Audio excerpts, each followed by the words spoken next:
Morning everybody, Martin Hargrave here, Talk Badminton. Thank you for watching. Catch me on YouTube. Thanks again to YC Sports for this continued support. We're not using Twitch today for live video. I'm not going to scare my guests with that for live. I think people are terrified of that, to be honest with you, so I think I'll avoid it. I'll upload onto YouTube after the interview, and Apple Podcasts, Spotify, and Anchor. There's a great app for your iPhone or your Anchor for your Android to listen on the move, so you can listen in the car, or if you run, you walk, playing golf, whatever you want to do in the bath. I don't really care. Anyway, so over to our interview with the lovely Jo Newson in Kent. How are you? I'm really well, thanks, Martin. How are you? I'm really, really good. Excited to see you. I'm sorry it's taken so much technical blurb to get us on here, to get this far. That's no problem. It's good to see we finally got there. I know it takes some time, but after several technical blips on my part, I'm becoming known for the guy with terrible technical ability. I guess it's what you get for doing it in your spare bedroom, kind of thing. It's Hey, that's lockdown for you. We're all seeing a different side of people's lives, aren't we? I know. Somebody posted something on LinkedIn the other day about pets in the offices, and they said, let's see a picture of your pets, and thousands of people posted pictures of dogs in offices, and just look at my dog, just sits there. He's like got a carpet down there. If I showed you a picture just now, he's just lying on the ground next to me, just lives there all day, does nothing, and he's quite happy with that. It's and you've got dogs as well, right? I've got 3 dogs, three Labradoodles at the moment. Mad as a hatter. So 3 dogs. I only started off with 1, and that was what we were going to stay with, but we've got 3 now. So, and they're lovely. How old are they? We took on my dad's dog recently because he went into a care home. So she's 14, Daisy. We've got Lola, an ex-breeder that we took on at the age of 6. She's coming up 12. Wow. And Roxy, her daughter, who's 9, I suppose. Yeah. So the older age group, more sedate ladies. And do you walk all the time, or you're working from home? It's quite good for being able to get out for a walk, isn't it? Yeah, exactly. I mean, it's been absolutely perfect in lockdown. They were such a delight, and it was a good excuse to get out and about and keep exercising. So, yeah. A friend of mine works in the city. What you feel like.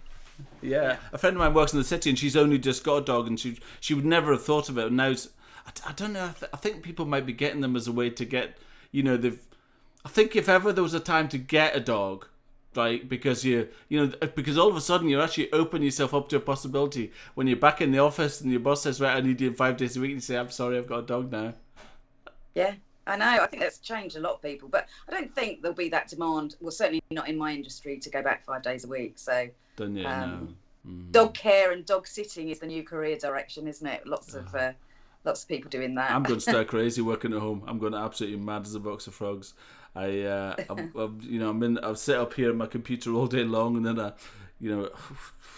it's just mind-boggling. And I'm in sales, so I'm normally out and about. I've got a company car to drive around and see people. I haven't been anywhere, right? So it's yeah. But badminton, it's quite nice to have badminton back again. Have you been playing much? 2 or 3 times a week. Played my first tournament at the weekend. Nice. Is that the Steve Aylock tournament? Yes. Oh, brilliant! Yes. How was that? That was great, actually, because we were also looking forward to the Masters County Championships. Yeah. We had 7 teams from Kent participating in that, and everyone was just so keen to catch up with everybody again. And the disappointment when it was cancelled, we were all a bit flat. We wanted to go away for a weekend. But anyway, Steve and some of the guys set up the event at Milton Keynes, and 6 teams went along. Kent were one of them, the over 50s. And we had a great time. Did you say there were 7 teams planned to go to the Masters tournament? Was that from Kent? Wow. Yes. Yeah, one at every age group. I think we're one of the few counties from over 40 to over 70. Well, in fact, we actually have an over 75s team, but have you? Fantastic. They don't like playing in the over 75s. It's not strong enough, so we've reversed it to 2 over 70 teams, which is just madness, but lovely with it as well. So yeah. And do they have their own? Do they have their own? What facilities do you play in across? Is there multiple? How many facilities are there within Kent that would play? purpose-built badminton is really only about 4 facilities. So sorry, did you say sorry. You said you had 4 purpose-built badminton facilities. Now, bear in mind, I'm in Scotland, where we may have one. Wow, there's 4 in Kent. Wow, that's good, isn't it? Yeah.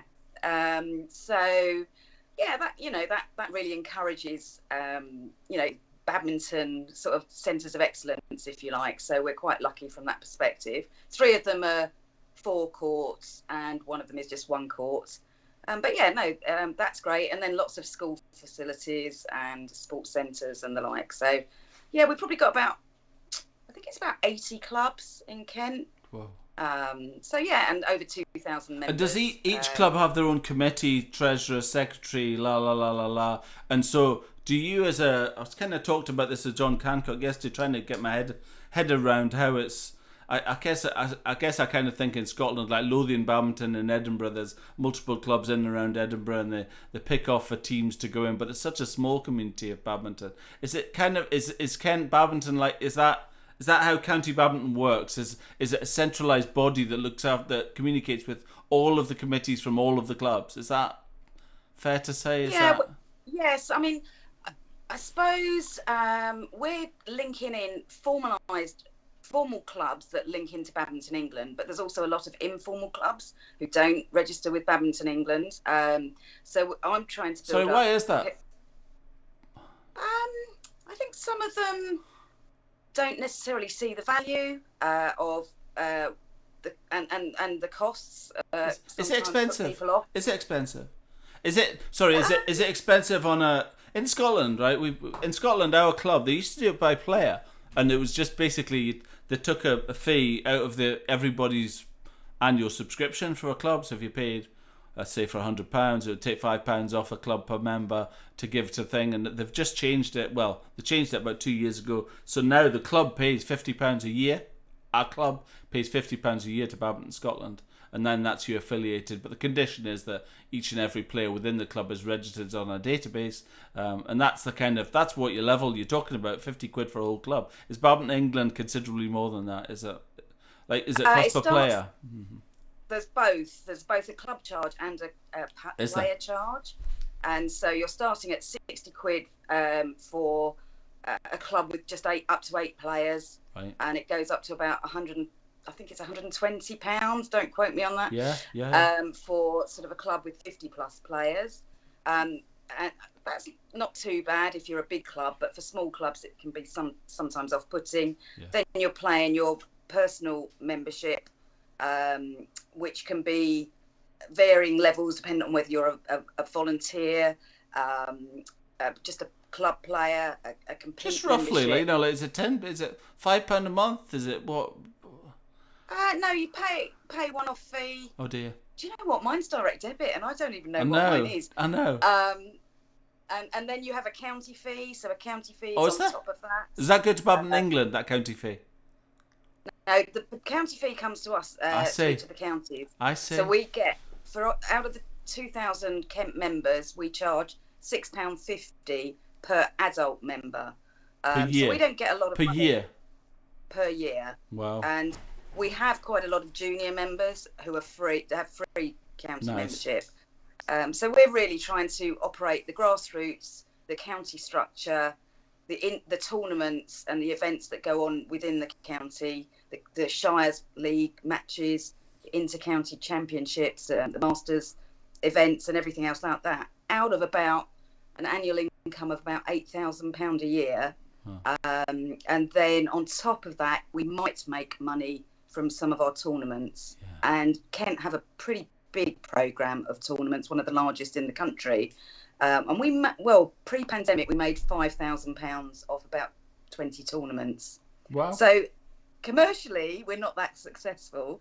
In fact, though, we. But I don't know what you do. You lots think with our money. But you just think, I mean, I don't know about you. I'm a treasurer of a club in Edinburgh, and you shouldn't be. Why would you be carrying money forward? As a club, if you end a year and you've got £3,000 in the bank, you just say, well, Why?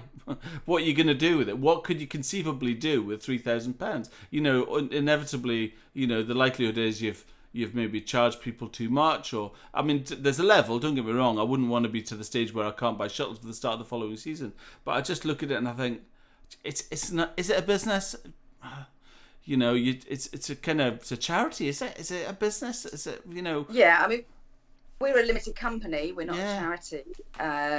But we don't set out to make a profit. Yes. In fact, you're volunteers as well, or what is the is there a lot of people in the company kind of thing? Or? We have a board of directors. There's 7 of us. Yeah. And then we can co-opt people to help on like officers. Yes. But realistic, yes, everything's a volunteer, so there's no paid. Yeah. Although we're a limited company, there's no paid members of staff at all. It's all done in our spare time. It's a lot to it, isn't there? It's amazing. Yeah. Let's get. I'm going to start talking about your badminton. I'm going to go back through the history lessons here. So I'm going to start off with your full name. Your full name, is it Joe Newson, or do you have any middle names? It's Joanna Claire Newson. Oh, is it? There we are. Wow. Maybe taught somebody Claire Newson there. It's nice. I don't have to ask your age. And tell me your age if you want. You don't need to if you want to. Well, I've already said I'm in the over 50s, but actually, in about a month's time, formally, I can retire from my day job if I wanted to. Wow. Big excitement. Wow. And I go up into the next master's age group. So there's Dear. a big clue there. Are you you still, do you like your work? Do you like it? I'm pretty lucky, actually. I have a very interesting. Have you worked for the job. same place for a long time as well? I've been there about 6 years, I suppose, Yeah, and I good. just do 3 days a week. Oh, nice. That's a dream, that is. That enables me to do 2 days minimum a week for Kent Badminton, so as a voluntary job. Kent Badminton, wow. And is your home area, is it Bromley you're in? Is that right, in Kent? Bromley in Kent, yes. And is that where you're right. from So, originally as well? nearby, yeah, about I'm within about 10 miles of where I was born, yes. Yeah, In and your Sidcup. family's still that Sidcup? Oh yeah, I've heard of that. Yeah. Are your family still in that area as well? Yes, most of them. Yes, they are. I mean, I haven't stayed here all my life. It feels like I haven't gone very far, but I have lived and worked in Australia and America as well. So yes, so insurance has taken me around the world. It's been very good to me. And have you continued to play badminton? Or have you something you've kind of stopped and started, or? Pretty much all the way through. I didn't play badminton in Australia for about 18 months. I played a little bit in America. I was in California and the East Coast. There's a very big Asian community. Really? So, I played out there. That was about 20 Why years not ago. Australia? Was it not popular in Australia, or you couldn't find a club, or did you not look, or what?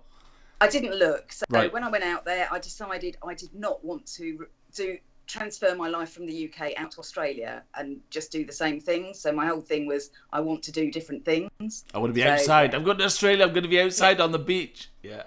Exactly. And I was living near Bondi and Coogee in Sydney. So yeah, it's not a bad place to be. Yeah, nice. But it's a transitional thing, isn't it?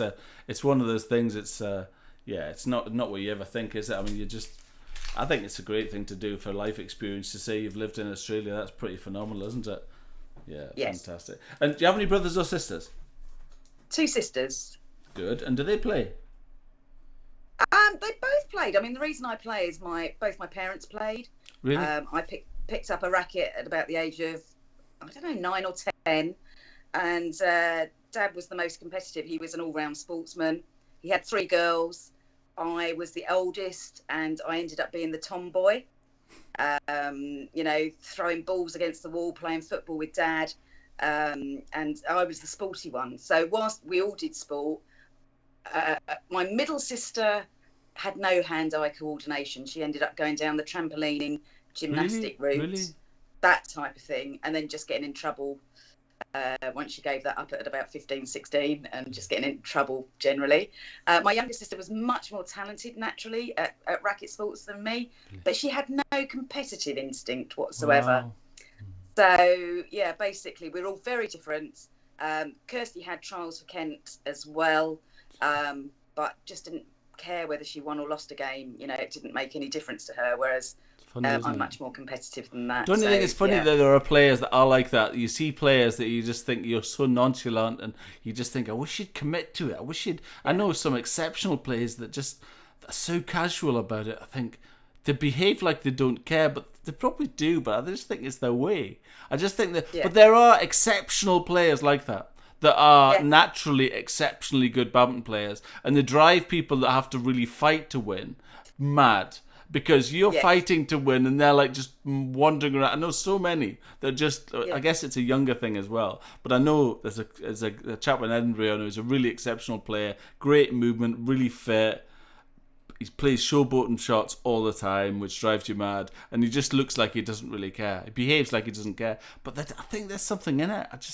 I wish I had it in me, because I just look like I'm gonna have a heart attack, and I give 100. I'm that guy that gives 100,000,000%, and I always lose against people that don't look like they're not trying. I know. It's so frustrating, because I always come off court bright red. Me too. Dripping with sweat. So unglamorous, and you get these people that just. I've always lost to people that look like, you get certain players you think they look like they're not. I tell you who does. Kento Momota doesn't look like he sweats. Have you watched him playing singles? He doesn't look like he's played a game of 3 sets against Victor Axelsen. He walks about and he actually just looks like he's, and I think that's such a mental thing to, such a mental advantage. Okay, so what age when he started playing? That was 9. Why and when did he start playing? So was it your dad was the main? He always played. Your dad, did he? Was he? He just played all sorts of sports, and just joined a local club with my mum. So I think I just picked up a racket and followed. The first memory of badminton that I have, though, is not playing with my parents. It's actually going along to a local junior club for their play-in day.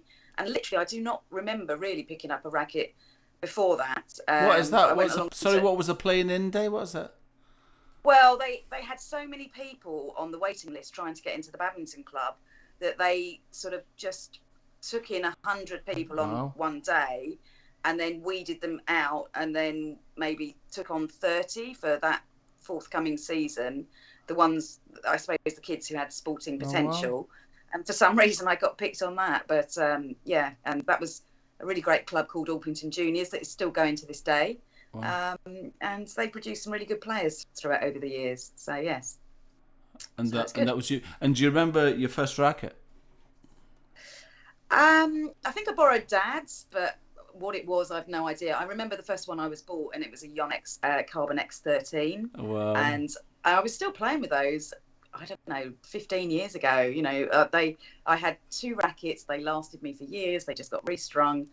I hit it hard, but obviously not hard enough to destroy the rackets. So I'm still on a Yonex now. I can't remember which one now, but anyway. Are you a techie geek like me? I love to change my rackets. I love to change badminton rackets. Do you? No, no, I don't. If it works, stick with it. People say to me, and I'll say, "What do you play with?" And say, "I don't know." I'm like, "Are you serious? You don't know what it is that you play with?" I don't know. It might be a Yonex. Maybe it's maybe that East one. Maybe it's a Li Neng. Whatever. It drives me mad. I love it. Rackets and shoes. That's my thing. Rackets and shoes. I just love it. Why and where did you start playing? Your first ever racket. So what was that? Let's go with a Carlton. What was it? A Carlton? No, it was a Yonex. What was it? Carbon X. The Yonex Carbon X13. And did you have that for years then? Did you? Yes. Yeah, right through till my, I don't know, late 30s, early 40s. Did you? From what age? So it lasted a good long time. From what age? From what age did you get it? Do you reckon? Do you remember? 10. Did you? 10. Yeah. Never. Yeah.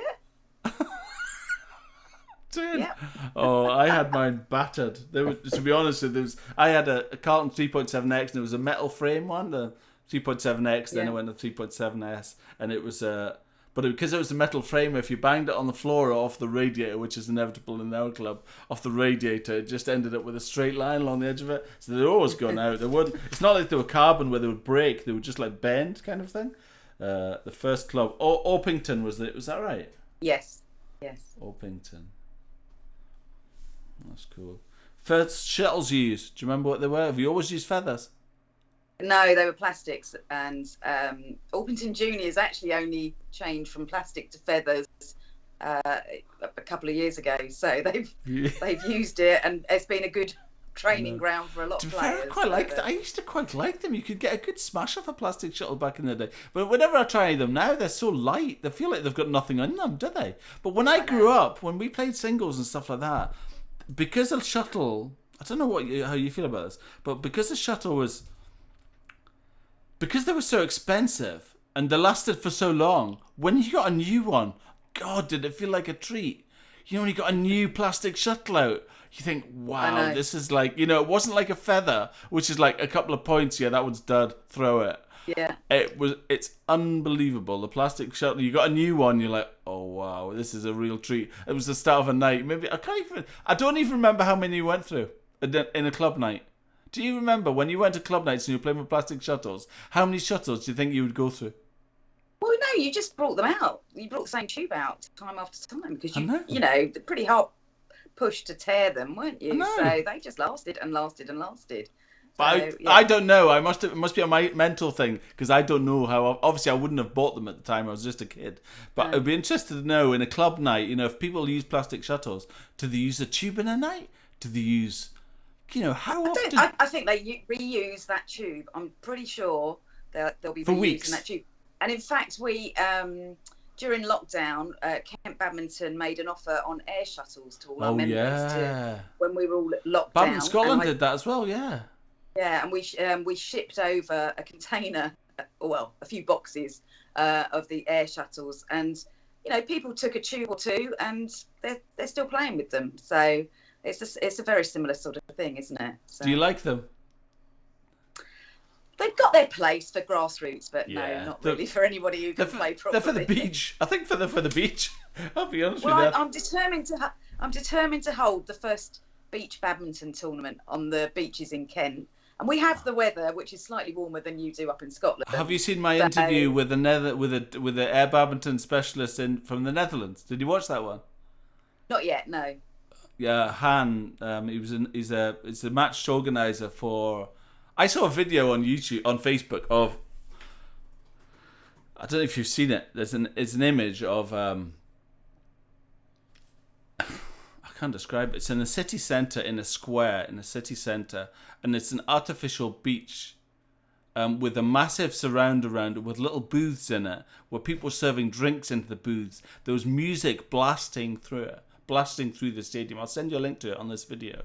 There's music blasting through it. There was a bar serving drinks.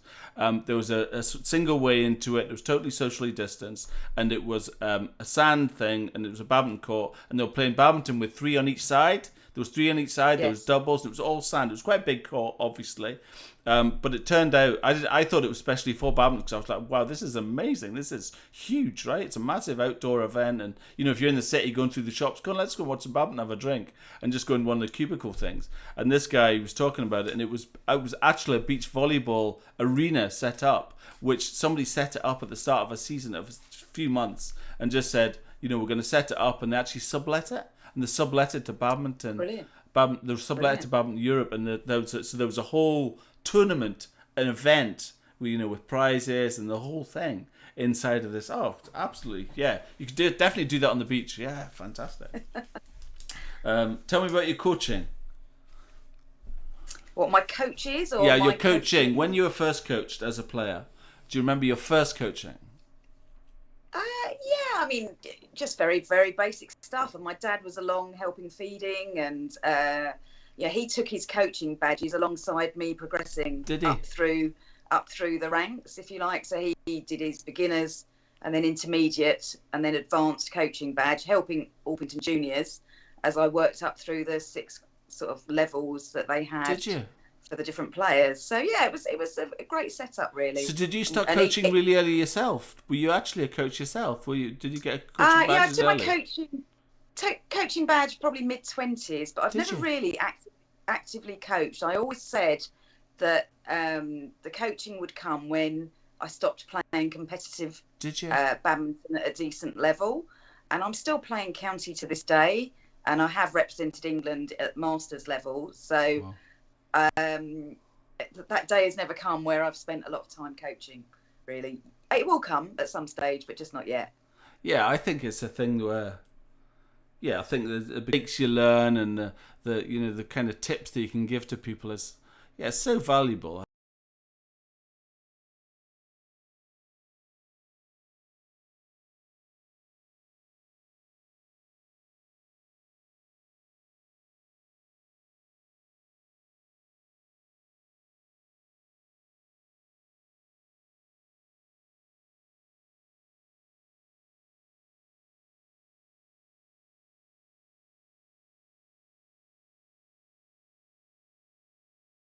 I think it's a good thing, great thing to.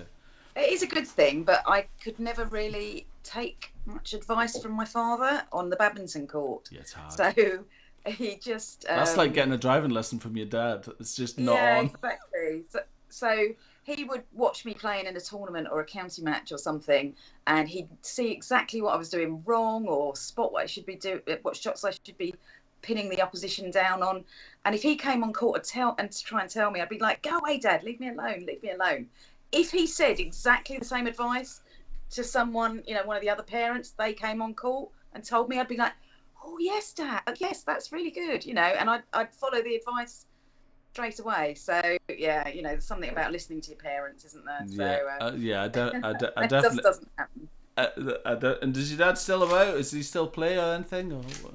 No. Sadly, he went into a care home about 4 months ago. I'm sorry. Pre-lockdown, he was coming with me. So when I go to the junior tournaments, he loved coming along. He's got Alzheimer's, but he could remember badminton.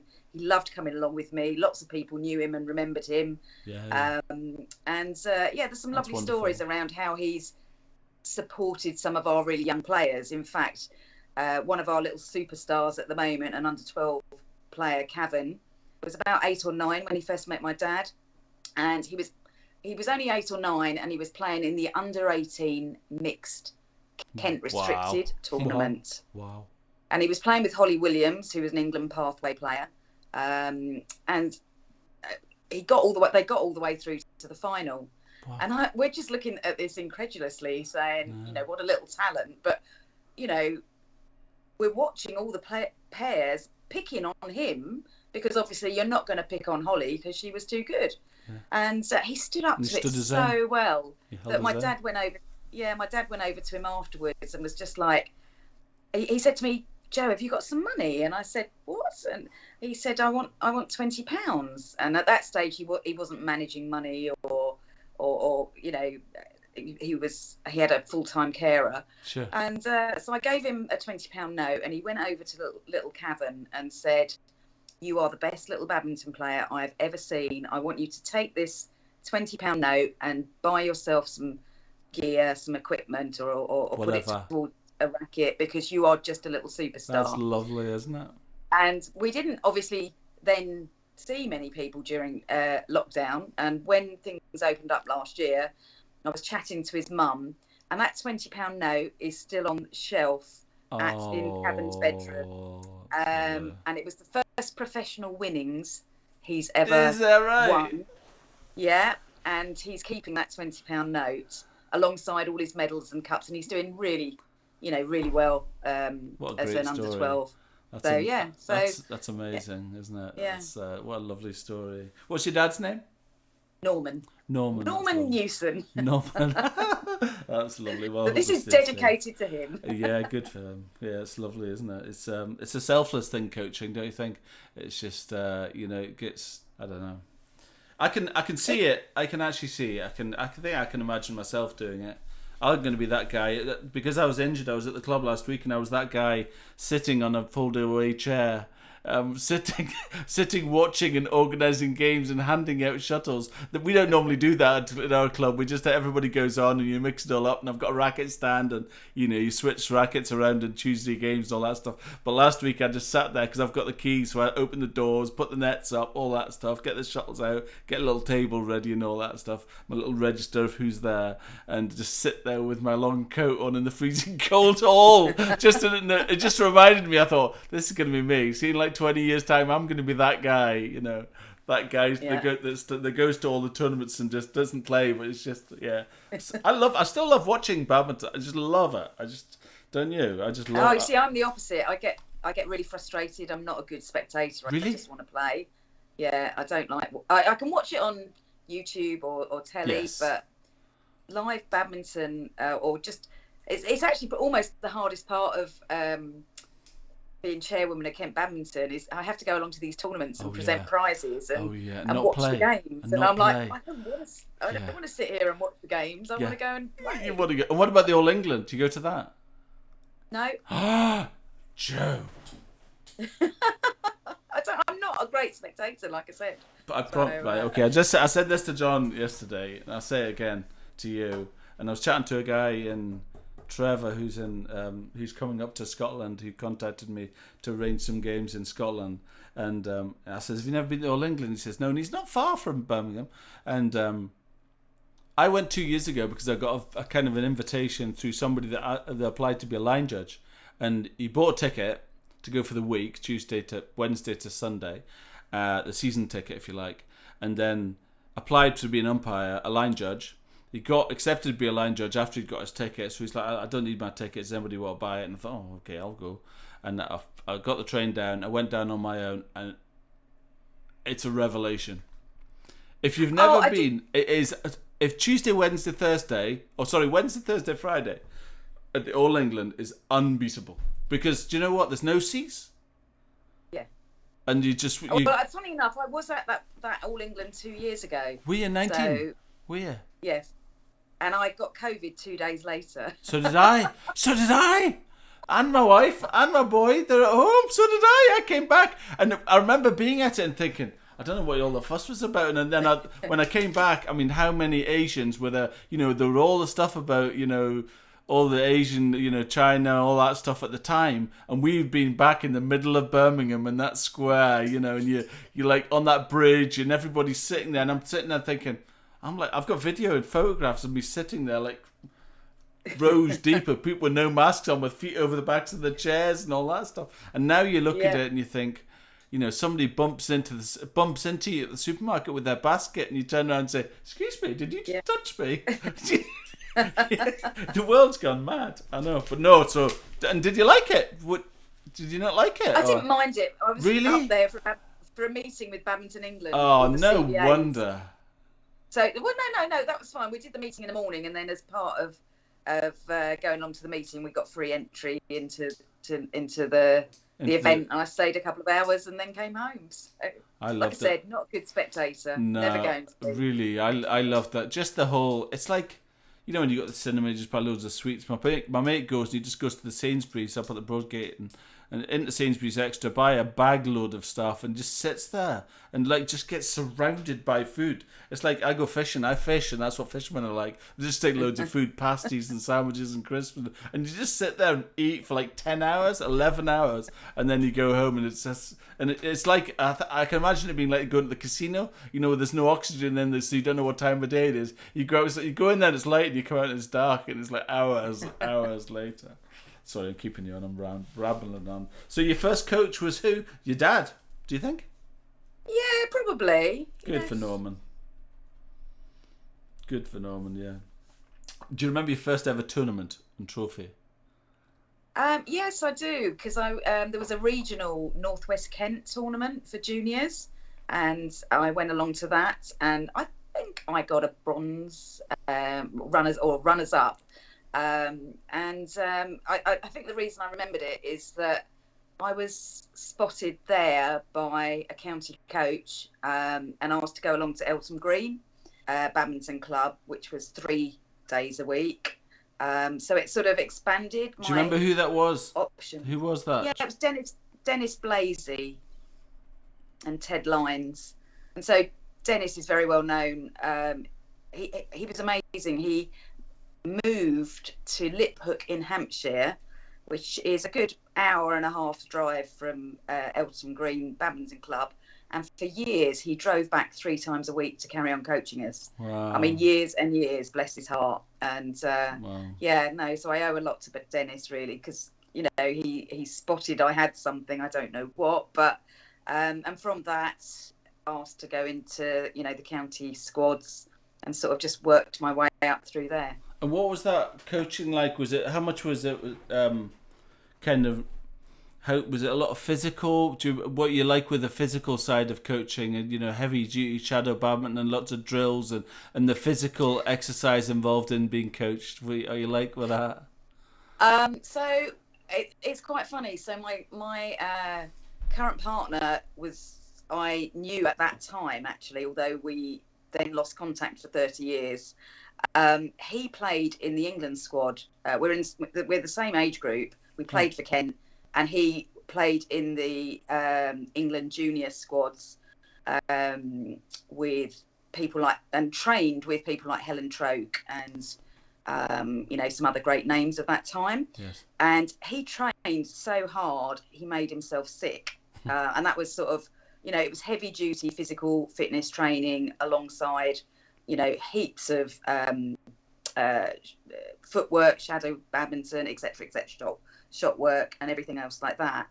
And then he used to travel down to Portsmouth to do that with the Trokes, and I can't remember his coach down there, but then he used to come home via Eltham Green Badminton Club on a Saturday afternoon, and that was his cool down. Yeah, wow. Right, because we did a bit of a warm up at the start for 10 minutes. We did some shots and routines, and then we went into games. Yeah. Having said all that, Jo Mugridge came from Eltham Green, and she was at the Olympics, and Wow. played for England, played for Wales, got some Commonwealth medals, and amongst other things. So it can't have been all bad. Yeah. It was a good training ground, but I think Dennis was one of the older boys, if you like, and fitness coaching and the technical knowledge to take our fitness to, he was more about shots and style and tactics and that side of the game, I suppose. And what are you like on court, Joe? Do you think you're quite aggressive, or do you get angry? Are you quite controlled, or what are you like with that? I'm relatively controlled. However, if someone riles me, it improves my game. I get really sort of, yeah. Yes. I'll definitely. I'll show you. What you mean if somebody if somebody gives you a bad line call, for example, that was in, that was out, no, it was in, that was out, that kind of thing. Yeah, exactly. So yeah, I'm definitely very competitive. And funnily enough, I mean, I was saying to you earlier, coming out of lockdown, it's been a bit of a struggle getting going again. Just playing for no reason down at club night. I enjoy it, but what really motivates me is match play and tournament play. I think our club is pretty hard. I don't know what your club's like. Our club is pretty hardcore. It's a weird one. There's a club in Edinburgh that's really competitive. It's probably the most. Anybody would probably say is the best players in Edinburgh, and they call it Western, right, in Edinburgh, and that's it. But it's serious. It's pretty serious. It's pretty aggressive. It's hardcore. Every game has got to be. It's really like that. Where our club is like that, but you've also got to have we do have a laugh with it. I mean, I'm aggressive. I don't like mucking about. I like to be really, but I also enjoy it. I have fun with it, and I love an amazing rally. And I can actually watch it. I can watch an amazing rally amongst people that I know, and I'll, just even last week, just sitting watching, and when you sit back and just watch, it's quite interesting. You see some amazing games and amazing rallies, just occasionally, just to be able to look and split between different rallies. It's our club is quite, it's still pretty. How many people would go to a club night where you are? What club is it as well? What is your club? Is it just called Ken Badminton Club, or what is it? Yeah. So there's a mixture. So I run a club called Westmoreland Dominoes, which is match only, so no club nights, and that's about 35 players, mostly county or top club. Sorry, players. Did you say there's no club night? Yes. So they're just like going to competitions together?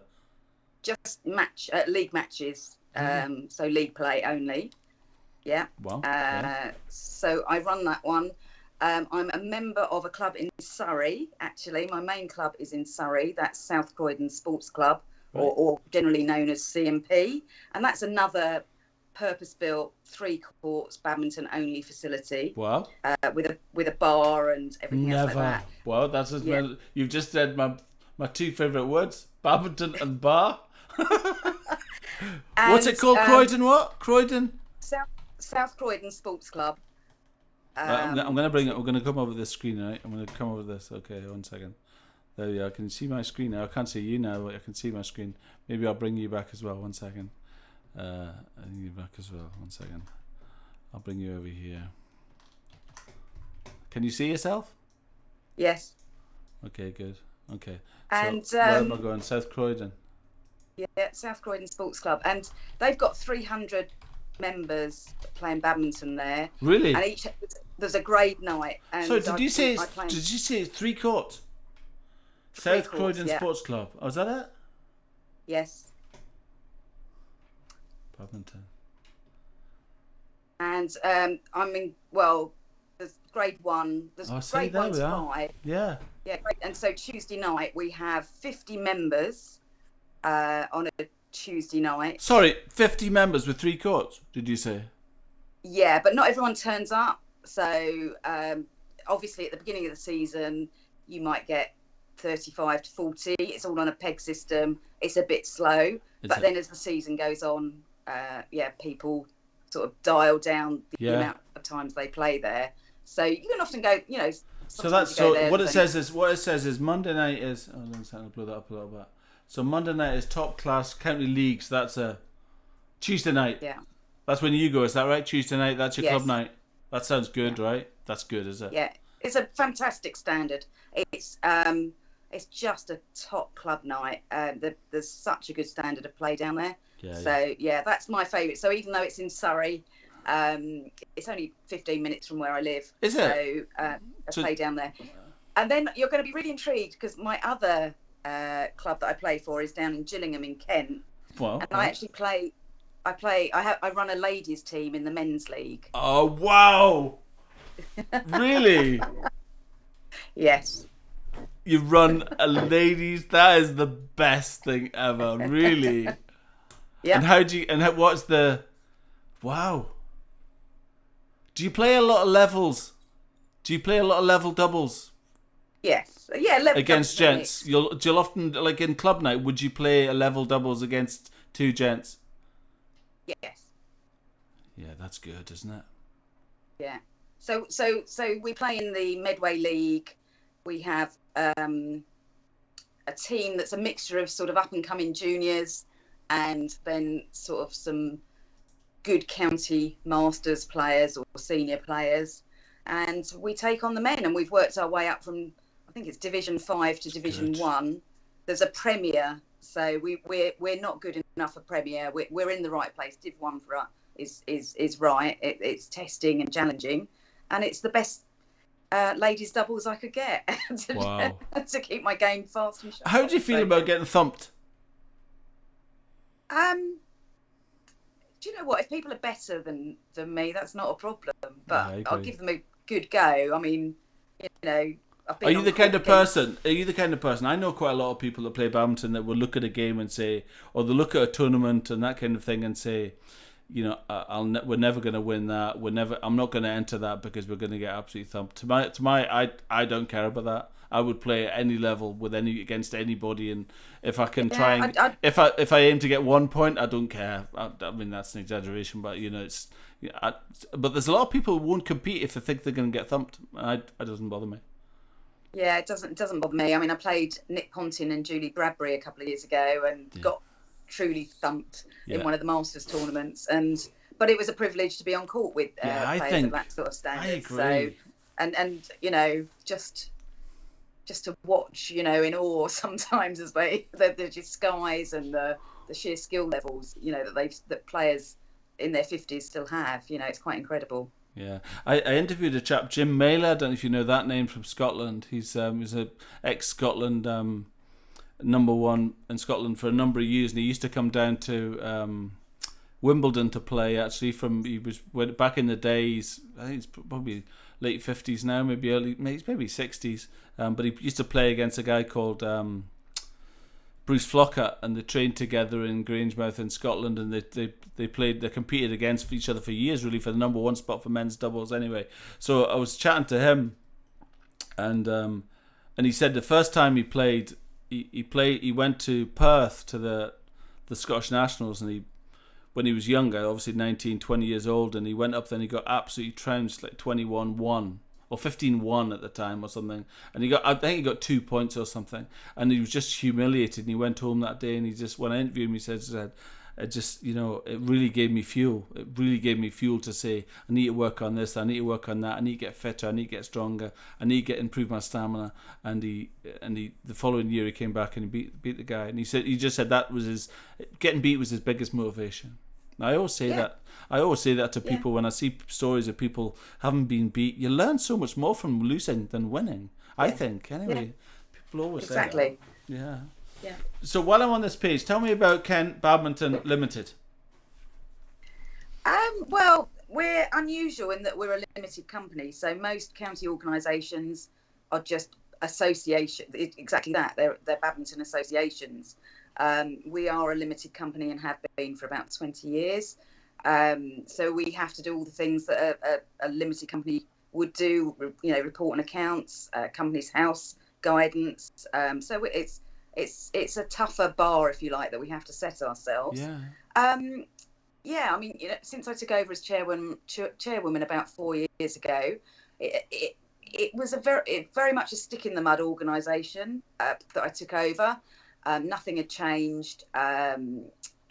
Help wasn't gratefully received necessarily, and badminton was dying in our county. And the whole thing that the board of KBL is trying to do is to reboot badminton in Kent, encourage grassroots. I mean, whilst the performance pathway and the county squads are very, very important to a county organisation, if we don't get badminton growing at grassroots level, we don't have enough of a talent pool to pick from, and we're never going to improve our leagues and our junior teams that lead into the adult badminton. So yeah, a lot of what we're doing at the moment is promoting grassroots badminton, supporting coaches to set up new junior clubs, really?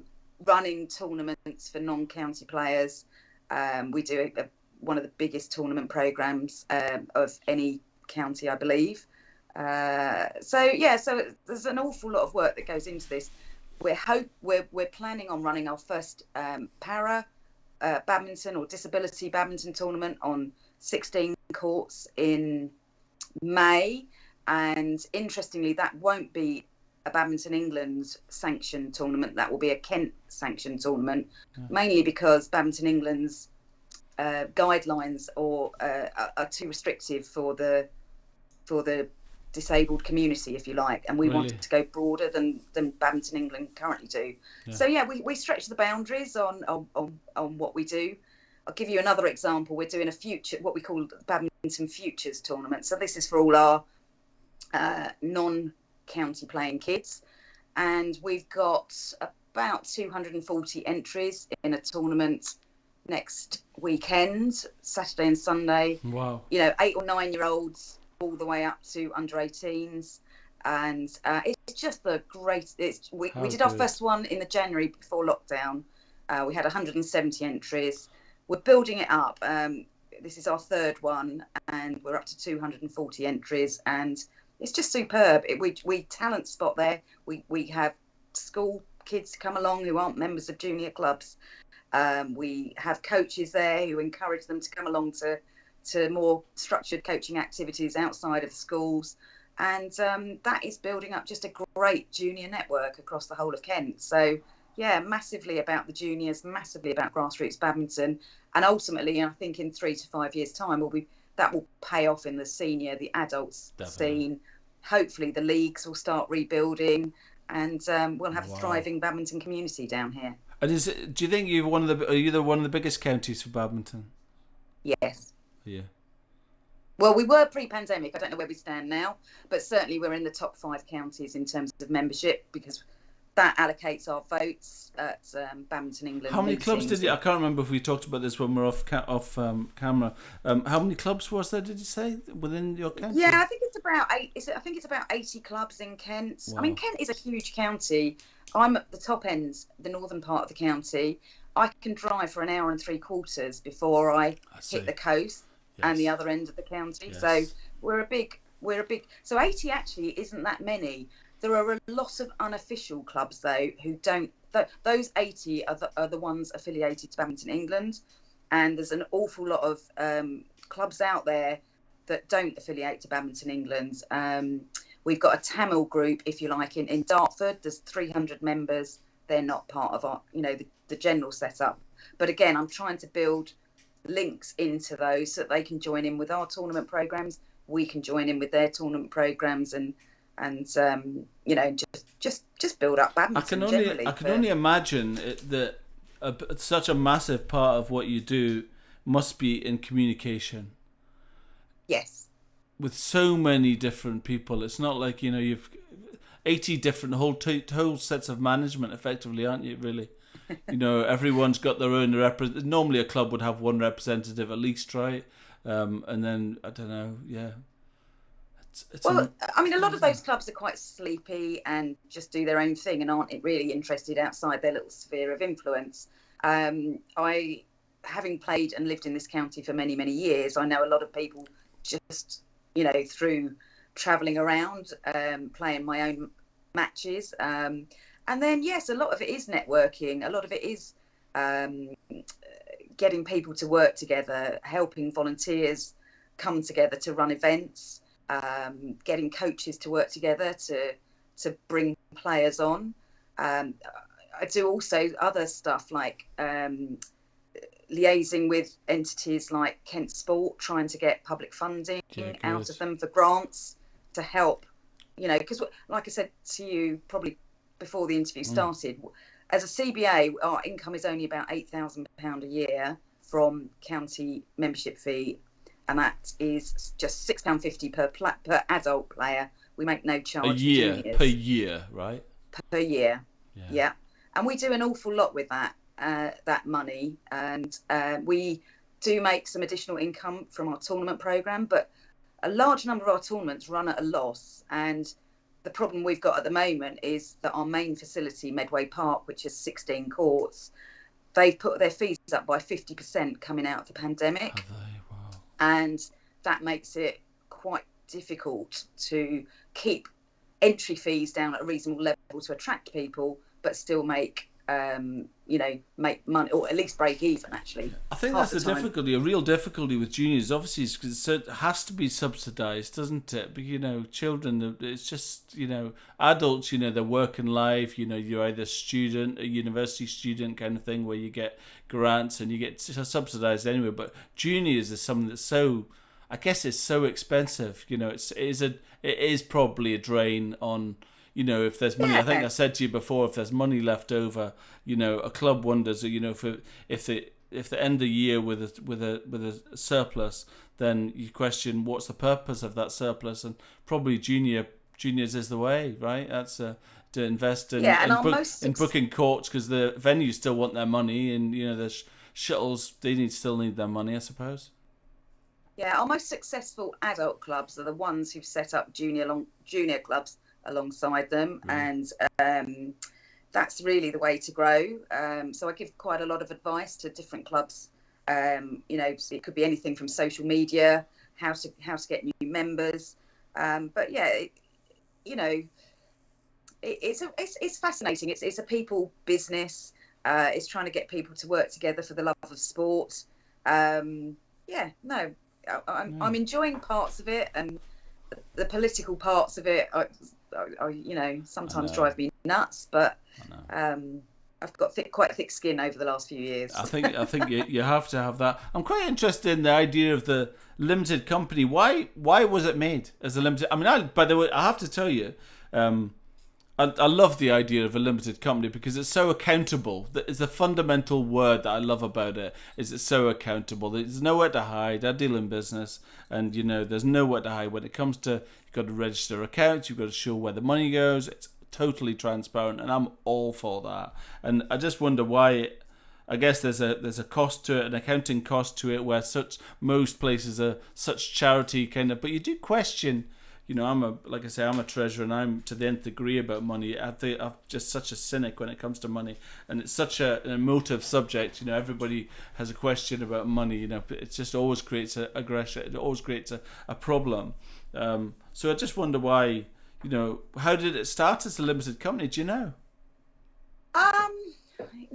Not really. It was about 20 years ago when I was just playing badminton and not really interested in the organisational side of things. It was just a coincidence. You didn't think, that's quite unusual. At any time, you didn't think it's just the way it is. And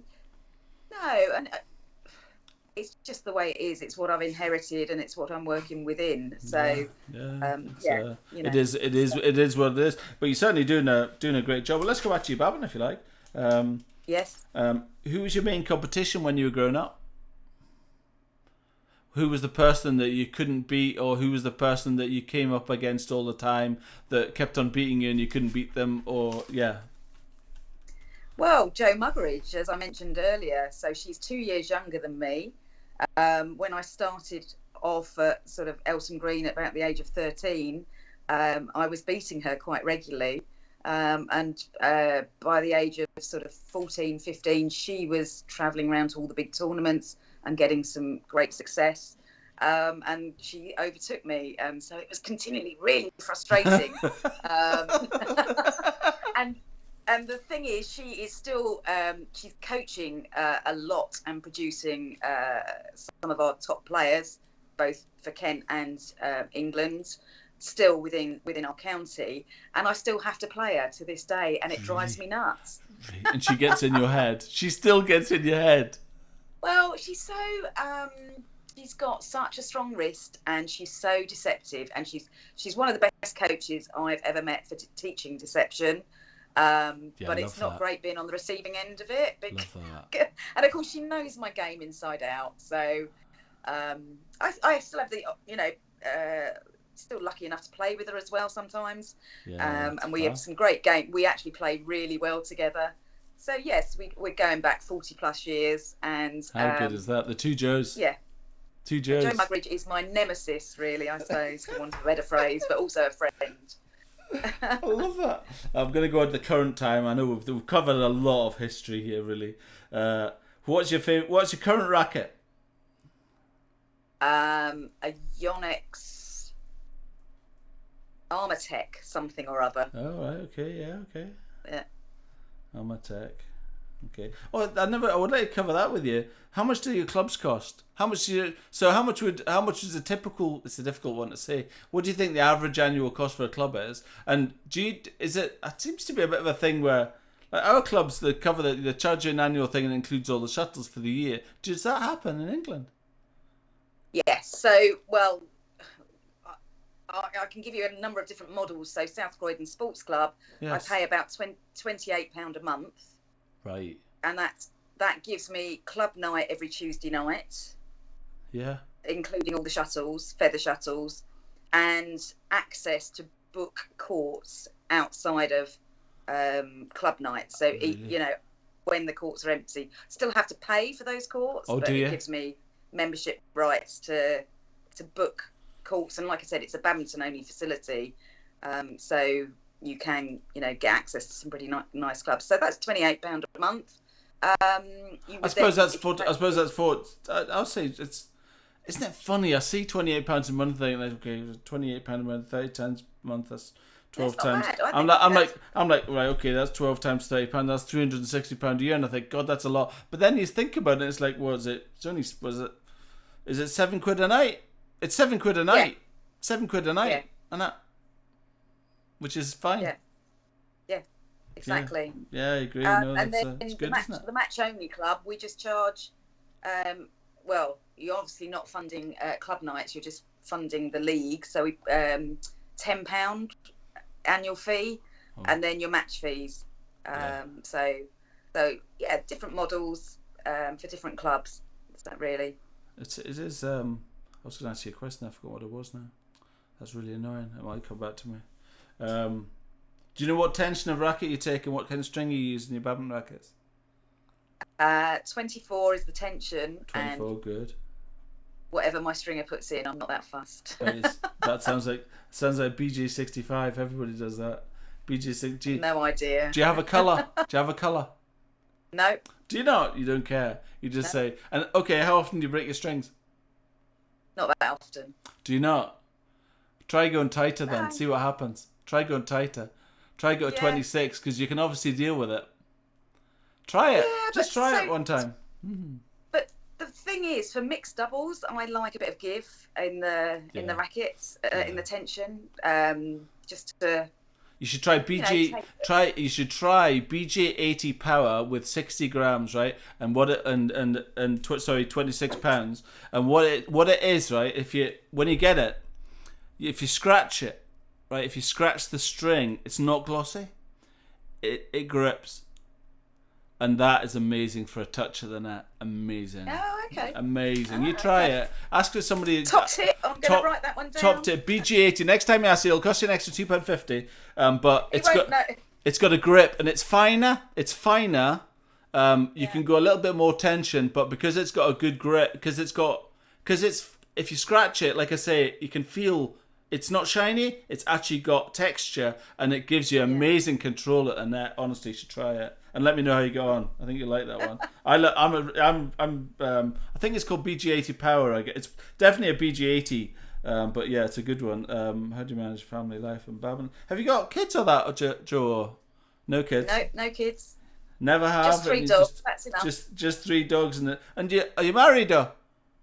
No, I've got a boyfriend. You've got a boyfriend, and does he play? Is that right? That's good. Yeah, he did you meet him through badminton as well? Is he? He's the ex-England junior that I knew that we used to play together in the county squads. Fantastic. And he's irritatingly the opposite to me. So I have to graft and work hard, and I'm not really a natural player. He got into 8 county sports. Or played sports at county level in 8 sports, and is disgustingly natural, and works really hard at all those sports. So we knew each other in the Kent squad from about the age of 14 to 17. I then injured myself at Lillishall. I went to Lillishall with the South East of England training squad when I was 16, 17. And then was out for a year. He, around that time, went off to play tennis on the collegiate circuit in the States. So never saw him again. Wow. And nobody he literally vanished off the badminton scene, went and had a great time in the States, came back, went into the money markets, did all sorts of different trading. But then rocks up at a Masters tournament 9 years ago. Really? Yeah. He hadn't played for 30 years. His shoulder had gone from tennis. Yeah. What do they call that? What do they call that again? That's what I've got. Like frozen shoulder. It's called. I've got. Oh God, that's annoying. I've got it. I've had it for ages. Yeah. Sorry. Carry on. Then he went to squash because it was a lighter racket and played at a high level for another 15 plus years, and then his elbow went, so then he thought, well, I'll go back to badminton because it's a lighter racket and that won't be so bad for me. Really? And literally he turned up and at the Masters restricted tournament in September and said, want to get back in the county squad, what do I need to do? And someone said, oh, you need to speak to Jo Newson, she's the Kent captain. And Jo Newson, I remember her. No way. He bumbled up to me and quite so what do I need to do to get into the Kent squad? And love that. And I looked at him and I went, oh my goodness, oh my Mike God. Simpson. Oh my God. You still the same cocky little whatsit you were 30 years ago? Did you? It was my opening line. So here we are, 8 years later. So yeah. Wow. Who'd have thought it all those years ago? Isn't that amazing what badminton does? Honestly, it brings everybody together. Everybody's the same. Everybody got a love of badminton, I find. I just love it. And have you always been, was it your favourite mixed doubles? Or No, ladies doubles? Is it ladies doubles? Is it? really, but I do love my mixed as well. I love both of them. They're so different and so challenging in different ways. So Your dog's starting to want to go out now. You nearly finished. Your dog's wanting to go out. I can hear him. That's what my dog does. He pants at the microphone. And do you still feel as competitively now as you did when you first started playing badminton? Do you think? Are you still as competitive or more? Yeah, I think more so. I still have some ambitions to medal at European level in the Masters. Yeah. I've got to the quarterfinals of the ladies doubles about, I don't know, 4 or 5 years ago, and I'm determined to actually get a medal. I may well be over 75 by the time everybody else who's good at my age group actually gives up and gets injured, and I get a real chance, because there's some phenomenal players in the over 50s. And so I love doing some of the tournaments and the matches, and trying to put that in. And does your partner is he the same? Does your partner travel with you? Does he play as well in the? Yes. Yeah, that's handy, isn't it? Car sharing's good. It is, because he understands. Saying that, who's going to look after the dogs? Know exactly. And do you know what? Our tournament, the last few years, tournament players become a little bit more difficult for both of us because of that, or more expensive because you have to pay for someone to look after them. So 3 dogs, for sure. Absolutely right. Okay, last question, and then I'll let you go. What is it you love about badminton compared to? What is it about badminton, do you think? If it just not as a soundbite, what do you think of that? What is it about badminton that's different to other sports? Yeah. Oh, I don't know whether it's different to other sports, but for me, it's about the people. So I'm still friends with some of the girls that I met on that very first day at Orpington Juniors when I was 10 years old, and I'm still great friends with them. And it's the huge network of people around badminton that sustains me, really. And so some of them, you see once a year or twice a year on league matches, and you have a good old chinwag and chat. It doesn't matter how long it is since you last saw them, but there's that connection because you all love sport. You're doing a little bit good for yourself, hopefully, and it's just sociable. So that's what I love about it. That's fantastic. No, I feel ditto. I feel exactly the same. There's certainly there's the thing I think I particularly like. It's got finesse. It's got a little bit of finesse. It has power. It's everything, isn't it? It's speed. It's reactions. It's strength. It's so many different aspects to badminton. It's one of the most challenging, sports from a fitness perspective out of any. Without it feeling like an exercise. That's what amazes me. Without it feeling like an exercise. It's not like, you go for a run or you do something. If you think about anything else you do for 2 hours in sport where you get the same physical thing, badminton just doesn't feel like exercise to me. And it's amazing. I played singles with a guy on a Tuesday night, and you take his heart reading, and it was, he says I'm at 182, and we play badminton, we play singles for an hour, and he burns 850 calories in an hour. Yeah. I know, it's just such an awesome all-round sport. We run the Kent Masters tournament. We have about 350 entries over 3 days. We get people coming from Europe, Danes, Swedes, French, German players all coming across because it's easy to access Kent and come across for the weekend. Of course. And we have a couple of full-time physios on site trying to hold everybody together, because we're running from over 35s all the way up to over 75. Oh, I bet you see some things there. Wow. And it's so fascinating chatting to the physios, because they're in awe of the level of sport that is being played at those different age groups, and the fact that it can be played all the way to over 75s is quite incredible. But they spend all their time patching up the skeleton, if you like, of all of us, taping up shoulders and knees and joints and ligaments, and the smell of totally sports gel. Oh yeah, what do they call that? Yeah, DP. But of course, we've all got really, really healthy heart, lungs, I agree, and organs, and it's just trying to find that balance, isn't it, to maintain your game and not get too injured, to keep going. And to some phenomenal people that might be interesting for you to talk to. We have 3 players who just medalled in the World Championships at over 75. Wow, I'd love that. I'm Ray all for Sharp that. is an ex-All England. Can't remember whether I think he's a medalist. Wow. And the other 2, funnily enough, didn't take up badminton that long ago. Yeah. So the lady, Mary Jenner, took up badminton about 20 years ago, I suppose. And at the age of over 75, she is the ladies singles champion, world champion. And she got a silver medal in the mixed doubles. Wow! I interviewed With chaps in his 70s. Colin Hebburn from Edinburgh. He was. I interviewed him, and he took up in his 50s. He was in his 50s. Yeah. So it's a phenomenal sport. We've got 6-year-olds all the way up to over 75. There's not many sports at that level that you can sustain that long, really. So that's hopefully I'll still be playing. Well, listen, thank you for your time. I'll let you get on with your evening. We've been an hour and 10 minutes. I could talk to you all night, and I literally could. However, it's a journey. I know you now, and that's good. We're friends. All right.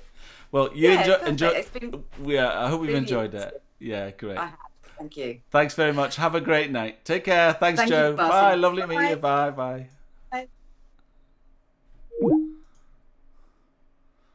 What an amazing insight into Ken Badminton. I absolutely loved that. Thank you very much, Joe Newson. I look forward to hearing from some of your colleagues, and hopefully get a few more interviews over 75s. That sounds amazing balls. So anyway, hope you enjoyed that. I certainly did. Thanks very much. Have a great evening. Speak soon. Bye.